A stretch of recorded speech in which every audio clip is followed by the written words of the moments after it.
World Bank says Nigeria amongst worst food inflation countries. Are you tired of breaking the bank every time you go grocery shopping? Well, you're not alone. The World Bank has ranked Nigeria among the top 10 countries most hard hit by food inflation in the world. Yep, we're 5th globally and 3rd in Africa. Hey! Only behind Malawi and Liberia. I mean, what's the recipe for this financial soup we're in? But seriously, the situation is dire. Conflicts in food-producing regions, climate change, and other structural issues have led to worsening food security conditions.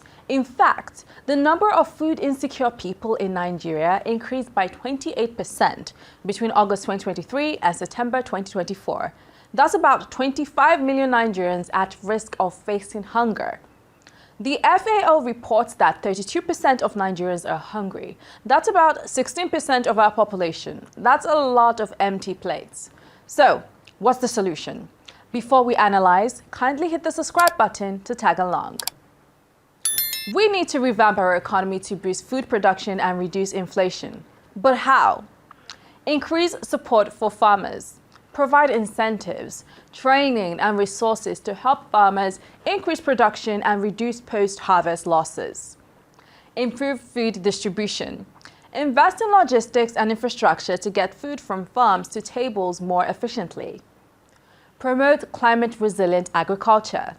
Help farmers adapt to climate change through sustainable practices and technology. Reduce reliance on imports. Encourage local production of staple foods to reduce dependence on foreign imports. Imagine a Nigeria where food is affordable, plentiful, and delicious. Here are the tasty benefits of overcoming our food inflation woes. GDP growth. A thriving agricultural sector injects billions into Nigeria's economy, making our naira stronger than ever. Job creation. Farming, processing, and logistics jobs galore. Youth employment rates soar, and the phrase "no jobs" becomes a distant memory. Increased investment. Local and foreign investors flock to Nigeria's agricultural scene, bringing innovative tech and expertise. Reduced inflation. Food prices stabilize, and the inflation rate takes a nosedive.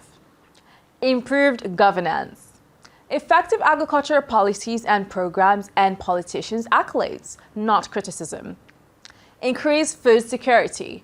Nigeria becomes self-sufficient in food production, no longer reliant on imports. Improve nutrition. Healthy, locally grown produce reduces diet-related diseases and boosts national well-being. Now, that's what we call a recipe for success. Let's get cooking, Nigeria. Speaking of success, let's talk about something that's really exciting. The Presidential Conditional Grant Scheme, also known as the Trade Grant Scheme. I mean, who doesn't love free money, right? But seriously, this scheme is a game changer for nano businesses, and I'm here to give you a lowdown. So, what's the big deal? Well, the Bank of Industry has disbursed over 37.8 billion naira to 774,593 individuals and businesses so far. That's a lot of naira, and the goal is to reach 1 million beneficiaries, each getting 50,000 naira. Now, imagine what that kind of cash infusion can do for your small business. Who's eligible? Traders, your local market sellers, corner shop owners, and petty traders. Food services, food and vegetable vendors. Think of your favorite roadside snacks. ICT, business centers operators, phone chargers, yes, that's a thing. And recharge card vendors and call center agents. Transportation, wheelbarrow pushers, talk about hustle, and independent dispatch riders. Creatives, makeup artists, fashion designers, and dry cleaners. Artisans, vulcanizers, shoemakers, painters, and repairers. But here's the best part. 70% of the grants go to women and youths, 10% to individuals with disabilities, 5% to senior citizens, and 15% to other groups. Talk about empowerment. Now, this is just the beginning. We need to keep the momentum going. So what's next? How can we ensure this scheme keeps benefiting our communities? Share your thoughts. And that's all for now. Keep on hustling, Nigeria.